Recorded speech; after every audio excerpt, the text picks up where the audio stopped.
কাল অবধি বাংলার পারদ ছিল নিম্নমুখী। কাঁপুনি ধরানো ঠান্ডার পাশাপাশি ঘন কুয়াশায় মুড়িয়েছিল বাংলার জেলাগুলি। তবে আজ থেকে ফের বাড়তে চলেছে পারদমাত্রা। শীতের পথে কাঁটা হয়ে দাঁড়িয়েছে বঙ্গোপসাগরের ঘূর্ণাবর্ত, আর সেই ঘূর্ণাবর্তকে সঙ্গ দিতে হাজির পশ্চিমী ঝঞ্ঝাও বর্দিন ও বর্ষবরণে জাঁকিয়ে শীতের সম্ভাবনা নেই তা আগেই জানিয়েছিল আবহাওয়া দপ্তর।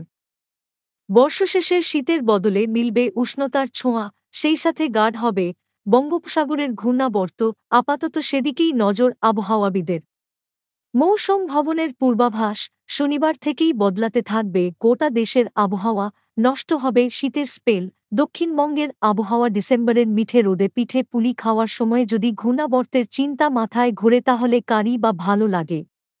তবে আগামী কয়েকদিন এই চিন্তা নিয়েই কাটাতে হবে দক্ষিণবঙ্গের মানুষজনদের। হাওয়া অফিসের খবর, আগামী কয়েকদিন 15 ডিগ্রি সেলসিয়াসের বেশি থাকবে তাপমাত্রা। আবহাওয়া শুষ্ক থাকবে, এই মুহূর্তে অকাল বৃষ্টির সম্ভাবনা নেই বলেই খবর। সেই সাথে গাঙ্গের পশ্চিমবঙ্গে আগামী দুদিন মাঝারি কুয়াশা থাকবে। বড়দিনের আবহে আকাশ ঝরঝরে পরিষ্কার থাকার বদলে খানিক মেঘলা থাকারই সম্ভাবনা বেশি। তবে ফের একবার হাওয়া বদলাতে পারে আগামী 29 তারিখ থেকে।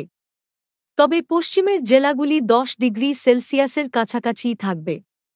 হাওয়া অফিসের পূর্বাভাস, পুরুলিয়া, বাঁকুড়া, ঝাড়গ্রাম, পশ্চিম মেদিনীপুর, পশ্চিম বর্ধমান, বীরভূম জেলার তাপমাত্রা 8-এর ঘরে নামতে পারে। যদি কেউ উত্তরবঙ্গ সফরে যেতে চান তাহলে এটাই তাদের জন্য সুবর্ণ সুযোগ।